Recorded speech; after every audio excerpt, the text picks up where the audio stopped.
Don't forget to subscribe. അഭിനയിക്കാൻ അവസരം തേടി നടക്കുന്ന അവരെക്കാൾ കൂടുതൽ ഞാൻ ആഗ്രഹിക്കുന്നുണ്ട് നല്ലൊരു ആക്ടറെ ഒരു നല്ല ക്യാരക്ടറിലേക്ക് ഫിക്സ് ചെയ്യാൻ വേണ്ടിയിട്ട്. ഇപ്പോൾ ചെയ്തുകൊണ്ടിരിക്കുന്ന സിനിമകളിൽ വരെ നമ്മൾ ചില ക്യാരക്ടേഴ്സിന് കൃത്യമായിട്ടുള്ള ആളിനെ കിട്ടിയിട്ടില്ല എന്നുള്ള രീതിയിലുള്ള അന്വേഷണങ്ങളും അപ്പുറത്തുള്ള ആൾക്കാരെക്കാൾ അല്ലെങ്കിൽ അതുപോലെ തന്നെ നമ്മളും ആവശ്യക്കാരാണ്.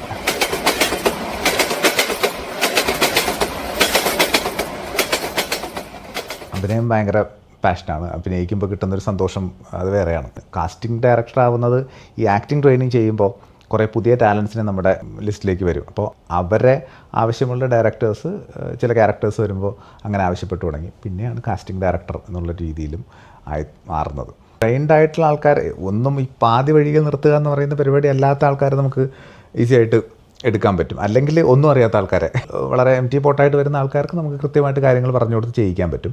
രണ്ടാമത് അത്യാവശ്യം നല്ല രീതിയിൽ അതിനെക്കുറിച്ച് മനസ്സിലാക്കിയുള്ള ആൾക്കാർക്ക് അതിൻ്റെ മീറ്റർ പറഞ്ഞു കൊടുത്താൽ അവർക്ക് മനസ്സിലാവും. അല്ലെങ്കിൽ ഒന്നും അറിയാതിരിക്കുക, അല്ലെങ്കിൽ കൃത്യമായിട്ട് കാര്യങ്ങളെക്കുറിച്ച് മനസ്സിലാക്കിയിട്ട് വരിക. കാസ്റ്റിംഗ് ഡയറക്ടർ എന്ന് പറയുന്നത് മലയാള സിനിമയിൽ പുതിയൊരു ഏരിയയാണ്. അപ്പോൾ ബാക്കി പല ഡിപ്പാർട്ട്മെൻറ്റുകളും അതിനെങ്ങനെ കുറ്റം പറയാമെന്നുള്ളൊരു നോക്കിയിരിക്കുന്നൊരു കാര്യമുണ്ട്. അപ്പോൾ അതുകൊണ്ട് ഡയറക്ടറോട് കൃത്യമായി സംസാരിച്ചിട്ട് സ്ക്രിപ്റ്റിനെ കൃത്യമായിട്ട് പഠിച്ചിട്ട് അയാൾ കൊടുക്കുന്ന ഒന്നോ രണ്ടോ ഓപ്ഷനിൽ ഒന്ന് ഫിക്സ് ആയിരിക്കും. നമ്മളിപ്പോൾ കഥാപാത്രത്തിന് വേണ്ടിയിട്ടാണ് അന്വേഷിക്കുക.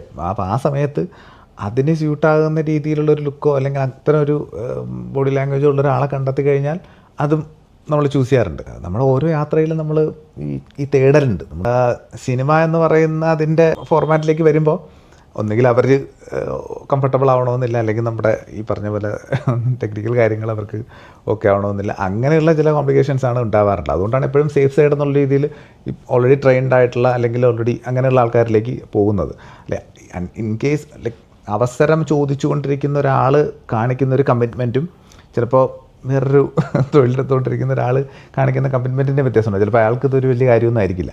അപ്പോൾ അങ്ങനെ എപ്പോഴും കംഫർട്ടബിളായിട്ട് വർക്ക് കിടക്കുക എന്നുള്ളൊരു കാര്യം കൂടി ഉണ്ടല്ലോ. അപ്പോൾ അതുകൊണ്ടൊക്കെ ആയിരിക്കും അത്തരം ആൾക്കാരെ സെലക്ട് ചെയ്യൽ കുറയുന്നത്. പക്ഷേ അത്തരം അന്വേഷണങ്ങളും കണ്ടെത്തലുകളും ഒക്കെ നടക്കുന്നുണ്ട്. എല്ലാവരുടെയും ആദ്യം ഒരു ക്രോസ് ചെക്കിങ് നടത്തിയിട്ട് മാത്രമേ അടുത്ത ഘട്ടത്തിലേക്ക് വിടുള്ളൂ. എനിക്ക് ആ ക്യാരക്ടറിനെ എങ്ങനെയാണ് അവരെ പെർഫോം ചെയ്യിക്കേണ്ടതെന്നുള്ളൊരു ഗ്രൂമിങ് സൈഡ് ചെയ്യാനുള്ള സ്പേസ് കിട്ടാറുണ്ട്. അപ്പോൾ അത് ചെയ്തിട്ട് അങ്ങോട്ടേക്ക് വിടാറുള്ളൂ. കാരണം ഇത്തരം കാര്യങ്ങളൊക്കെ ഉണ്ടാവാനുള്ള സാധ്യത ഉണ്ട് എന്നുള്ളതുകൊണ്ട്. കാരണം നേരത്തെ പറഞ്ഞ പോലെ കാസ്റ്റിംഗ് ഡയറക്ടർ എന്ന് പറയുന്നത് മലയാള സിനിമയിൽ പുതിയൊരു ഏരിയയാണ്. അപ്പോൾ ബാക്കി പല ഡിപ്പാർട്ട്മെൻറ്റുകളും അതിനെങ്ങനെ കുറ്റം പറയാമെന്നുള്ളൊരു നോക്കിയിരിക്കുന്നൊരു കാര്യമുണ്ട്. അപ്പോൾ അതുകൊണ്ട് ആരും അങ്ങനെ പറയുന്നില്ല കേട്ടോ. അപ്പോൾ അതുകൊണ്ട് നമ്മളെപ്പോഴും ഭയങ്കര കോഷ്യസ് ആയിരിക്കും. കൃത്യമായിട്ട് നമ്മൾ കൊടുക്കുന്ന ആൾ വർക്കാവണം, അവിടെ നമുക്കൊരു നല്ല ഫീഡ്ബാക്ക് തന്നെ കിട്ടണം എന്നുള്ളത് ഉറപ്പുവരുത്തിയിട്ടേ അങ്ങോട്ട് വിടാറുള്ളൂ.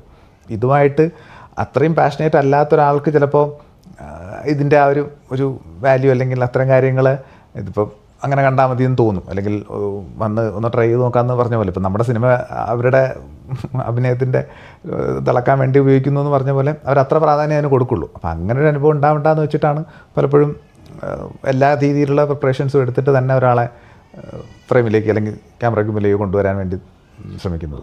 ആരും അങ്ങനെ പറയുന്നില്ല കേട്ടോ. അപ്പോൾ അതുകൊണ്ട് നമ്മളെപ്പോഴും ഭയങ്കര കോഷ്യസ് ആയിരിക്കും. കൃത്യമായിട്ട് നമ്മൾ കൊടുക്കുന്ന ആൾ വർക്കാവണം, അവിടെ നമുക്കൊരു നല്ല ഫീഡ്ബാക്ക് തന്നെ കിട്ടണം എന്നുള്ളത് ഉറപ്പുവരുത്തിയിട്ടേ അങ്ങോട്ട് വിടാറുള്ളൂ.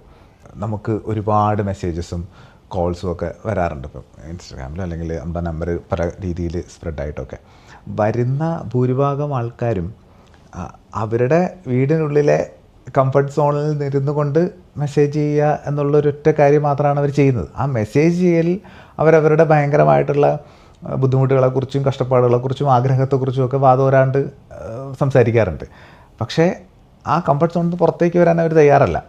അപ്പോൾ അവിടെ ഇരുന്നു കൊണ്ട് സിനിമ എന്ന് പറയുന്ന ആ ഒരു ലൈക്ക് മായിക ലോകം എന്ന് പുറത്തു നിന്നവർക്ക് തോന്നുന്ന പരിപാടിയിലേക്ക് വരാൻ ശ്രമിക്കാറുണ്ട്, അല്ലെങ്കിൽ അങ്ങനെ താല്പര്യപ്പെടാറുണ്ട്. പക്ഷേ വൺസ് ഇവിടെ വന്നു കഴിയുമ്പോഴോ അല്ലെങ്കിൽ നമ്മളൊരു പലപ്പോഴും ഒരു ഡേറ്റിൻ്റെ കാര്യത്തിലോ അല്ലെങ്കിൽ എന്തെങ്കിലും കാര്യത്തിലൊന്ന് ഒന്നും വേണ്ട, ഇപ്പോൾ ഹെയർ ഒന്ന് കട്ട് ചെയ്യേണ്ടി വരും എന്ന് പറയുമ്പോൾ പോലും അയ്യോ എന്ന് പറഞ്ഞിട്ട് ഓടുന്ന ആൾക്കാരുണ്ട്. അപ്പോൾ ഇത് എന്താണ് ഇതിൻ്റെ റിയാലിറ്റി എന്ന് മനസ്സിലാക്കാണ്ടത് ആഗ്രഹിക്കുന്ന ഒരു വലിയ വിഭാഗം ഉറപ്പായിട്ടുമുണ്ട്. ക്രിയേറ്റീവ് ഡയറക്ടർ എന്നുള്ള നിലയ്ക്ക് ശരണ് ഒരു തരത്തിലും ഒരു പിന്നെ വേറൊരു ഏരിയയിൽ ഇടപെടേണ്ട ആവശ്യം വരുന്നില്ല. അതുപോലെ തന്നെ ക്രൂവിനെ സെലക്ട് ചെയ്ത് കൊടുക്കുന്ന അല്ലെങ്കിൽ സജസ്റ്റ് ചെയ്ത് കൊടുക്കുന്ന ഒരു ആളിനെ സംബന്ധിച്ചിടത്തോളം വേറൊരു ഏരിയ എന്നുള്ളൊരു ഹെഡേക്ക് വരേണ്ട കാര്യമില്ലാതെ അത് മാത്രമായിട്ടുള്ളൊരു ഒരു ഒരു ഒരു തസ്തികയായിട്ട് മാറാൻ സാധ്യതയുണ്ടോ എന്നുള്ളതാണ്.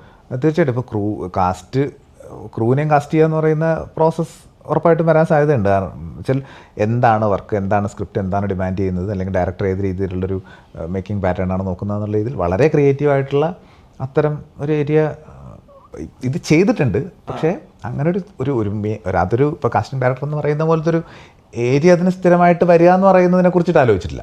അപ്പോൾ പലപ്പോഴും ഇങ്ങനെ ഒരാളെയാണ് വേണ്ടത്, ഇതാണ് വർക്ക് ചെയ്യുന്നത്, ഇങ്ങനെ ഒരു എഡിറ്ററാണ് വേണ്ടതെന്ന് പറയുമ്പോൾ അത്തരം സജസ്റ്റ് ചെയ്യുകയോ അല്ലെങ്കിൽ അങ്ങനെ ആൾക്കാരെ കണക്ട് ചെയ്യുകയോ ഉറപ്പായിട്ടും ചെയ്തിട്ടുണ്ട്. പക്ഷെ അതും ഒരു മേഖല അല്ലെങ്കിൽ ഒരു സിനിമയിലൊരു മേഖലയായിട്ട് വരിക എന്ന് പറയുന്നതിനെ കുറിച്ചിട്ട് ഇപ്പോൾ തന്നെയാണ് ആലോചിക്കുന്നത്. നമ്മൾ പറയാറില്ല, ഇപ്പം മറ്റേ കുട്ടിയെ സ്റ്റേജിലേക്ക് കയറ്റി വിട്ടിട്ട് സൈഡിൽ വിങ്സിൽ നിന്നിട്ട് അഭിനയിക്കുന്ന അച്ഛൻ്റെ വീഡിയോസ് നമ്മൾ കാണാറ്. അതേ അവസ്ഥ തന്നെയാണ് കാസ്റ്റ് ചെയ്യുമ്പോൾ കാസ്റ്റിംഗ് ഡയറക്ടർ അയാളുടെ സീഡിൽ നടക്കുന്ന സമയത്ത് നമ്മൾ നന്നായിട്ട് പോകണം എന്നുള്ളത് നമ്മുടെ ഒരു പറഞ്ഞ പോലെ ആഗ്രഹം തന്നെയാണ്. ഇപ്പോഴെങ്കിലും ഏതെങ്കിലും ഒരു ആർട്ടിസ്റ്റിനെ സജസ്റ്റ് ചെയ്തിട്ട് ഡയറക്ടർ നേരത്തെ അതിനെ പറ്റി പറഞ്ഞു, എന്നാലും ഞാൻ പറയുന്നത് ഡയറക്ടർ അതിന് ഒട്ടും ആ ആള് പറ്റില്ല എന്ന് തോന്നുന്ന തരത്തിൽ എപ്പോഴെങ്കിലും സംഭവിച്ചിട്ടുണ്ടോ?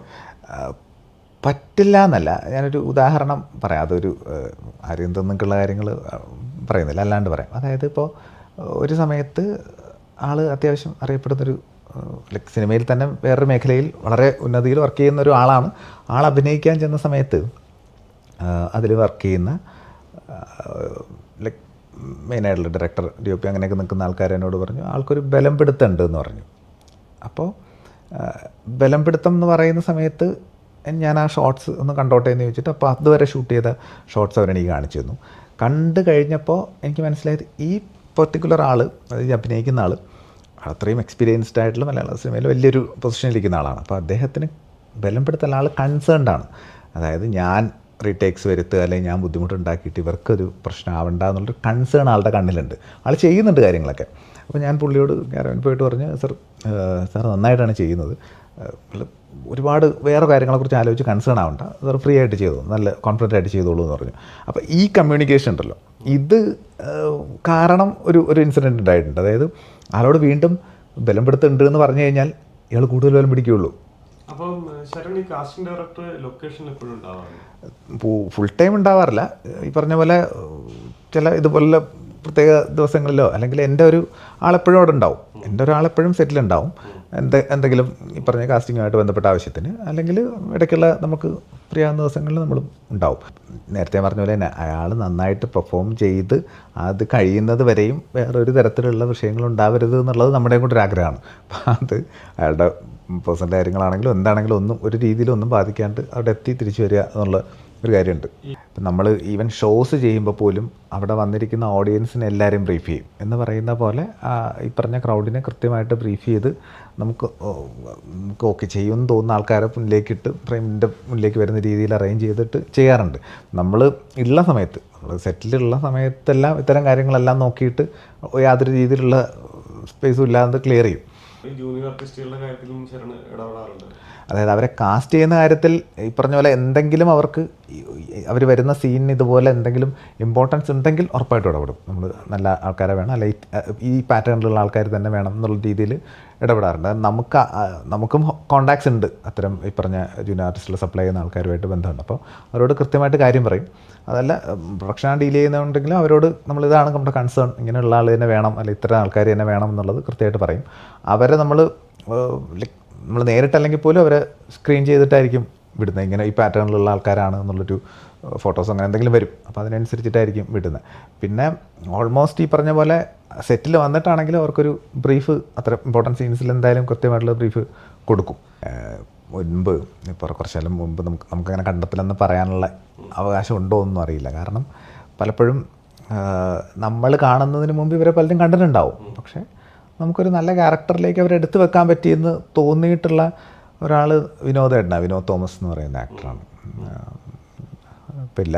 അപ്പോൾ വിനോദേട്ടനെ ഞാൻ ആദ്യം കാണുന്നത് ഈ പറഞ്ഞ 2012 ചുമ്മാ എന്ന് പറയുന്ന സീരീസിൽ പുള്ളി ഇപ്പോൾ നമ്മുടെ ബാബാബേക്ക് ഡയറക്ടർ ധനഞ്ജയ് സജസ്റ്റ് ചെയ്തിട്ട് അവിടെ വരുമ്പോഴാണ്. അത് വിനോദേട്ടൻ അയ്യപ്പനും കോശിയൊക്കെ അത്തരം സാധനങ്ങളൊക്കെ ചെയ്ത് തുടങ്ങുന്ന ചെറിയ ചെറിയ വർക്കുകളിലേക്ക് പിന്നെ ഞാൻ ഇങ്ങനെ സജസ്റ്റ് ചെയ്തുകൊണ്ടിരിക്കുന്നുണ്ടായിരുന്നു ആ സമയത്തുള്ള പല പരിപാടികളിലും.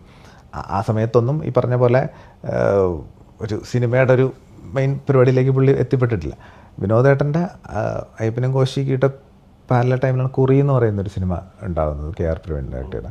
അതിലൊരു പ്രധാന ക്യാരക്ടറിലേക്ക് പുള്ളിയെ കാസ്റ്റ് ചെയ്തിട്ടുണ്ടായിരുന്നു. അതുപോലെ ലളിതം അതെ മെയിൻ ക്യാരക്ടറായിരുന്നു അത്. എനിക്ക് തോന്നുന്നു പുള്ളിയുടെ കരിയറിൽ പുള്ളി ചെയ്ത സിനിമയിലൊരു പ്രധാന ക്യാരക്ടർ എന്ന് പറയുന്നത് അത്. ബാക്കിയുള്ള ഒരു സീൻ 2 സീൻ വന്ന് പോകുമ്പോൾ ത്രൂ ഔട്ട് മെയിൻ ക്യാരക്ടർ എന്ന് പറയുന്ന സംഭവമായിരുന്നു. അത് ഞാൻ കാസ്റ്റ് ചെയ്തതാണ്. പിന്നെ ലളിതം സുന്ദരം എന്ന് പറയുന്ന പടത്തിൽ അതും ഈ പറഞ്ഞ പോലൊരു ത്രൂ ഔട്ട് ക്യാരക്ടറായിരുന്നു. അപ്പോൾ ഞാൻ എവിടെയൊക്കെ എൻ്റെ മറ്റേ കമ്പനി ആർട്ടിസ്റ്റ് എന്നൊക്കെ പറയുന്ന പോലെ ആയിരുന്നു. എവിടെയൊക്കെ ഞാൻ എന്തൊക്കെ ചെറുതും വലുതുമായിട്ടുള്ള പരിപാടികൾ ചെയ്യുന്നു അതിലൊക്കെ വിനോദമായിട്ടുണ്ടാവും. നമുക്ക് ലൈക്ക് ആ ഒരു ഏരിയയിൽ എവിടെയും ഫിക്സ് ചെയ്യാമെന്ന് പറയുന്ന പോലത്തെ ഒരു ആർട്ടിസ്റ്റായിരുന്നു. അപ്പം അത് ഞാൻ കണ്ടെത്തലെന്ന് പറഞ്ഞാൽ അവകാശപ്പെടുന്നതൊന്നുമല്ല, പക്ഷെ നമുക്കൊരു സന്തോഷമാണ് നല്ല ആർട്ടിസ്റ്റുകളെ നല്ല സ്പേസിലേക്ക് വെക്കുന്നത്.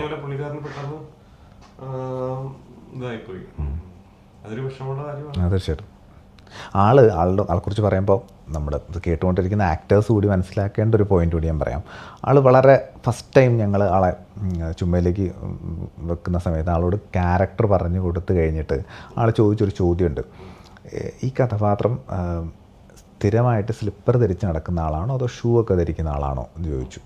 ഒരൊറ്റ ചോദ്യം ചോദിച്ചോളൂ. ആ ഒറ്റ ചോദ്യത്തിൽ നമുക്ക് തുടക്കത്തിൽ പുള്ളിക്ക് ഷൂ ആണോ സ്ലിപ്പറാണോ വാങ്ങാനെന്നുള്ളതൊക്കെ തോന്നുമെങ്കിൽ പക്ഷേ ആ ചോദ്യത്തിന് ഒരുപാട് ബാക്ക് ഉണ്ട്. ആ ക്യാരക്ടറിനെ കുറിച്ച് പുള്ളി മനസ്സിലാക്കാൻ ചോദിച്ചൊരു ചോദ്യമാണ്. ഒറ്റ ചോദ്യത്തിൽ നിന്ന് ആ കഥാപാത്രം എങ്ങനെ ജീവിച്ചു വരുന്ന ആളാണ്, അയാളുടെ ജീവിതശൈലി എന്താണ്, അയാളുടെ സ്ഥിതി എന്താണെന്നൊക്കെ ഉള്ളത് നമുക്ക് പെട്ടെന്ന് അയാൾക്ക് പിക്ക് ചെയ്യാൻ പറ്റും. അപ്പോൾ ആ രീതിയിലുള്ള ആൾ ആ രീതിയിലായിരിക്കും സംസാരിക്കുന്നത് എന്നൊക്കെ പറഞ്ഞ് കുറേ ഒരു ബാക്ക് സ്റ്റോറി ആ ഒരൊറ്റ ചോദ്യത്തിൽ നിന്ന് പുള്ളി മനസ്സിലാക്കാനുള്ളൊരു സാധനമുണ്ട്. അപ്പോൾ അത്തരം ടെക്നിക്കുകൾ ഈ പറഞ്ഞ പോലെ പുതിയ ആക്ടേഴ്സിന് ഉപയോഗിക്കാവുന്നതാണ്. അവർ ചെയ്യാൻ പോകുന്ന ക്യാരക്ടർ എന്താണെന്ന് മനസ്സിലാക്കുക എന്ന് പറയുന്നൊരു കാര്യമുണ്ടല്ലോ. ഒരുപാട് സംസാരിക്കാണ്ട് ഒറ്റ ചോദ്യത്തിൽ നിന്ന് പുള്ളി കുറേ കാര്യങ്ങൾ മനസ്സിലാക്കി. Don't forget to subscribe.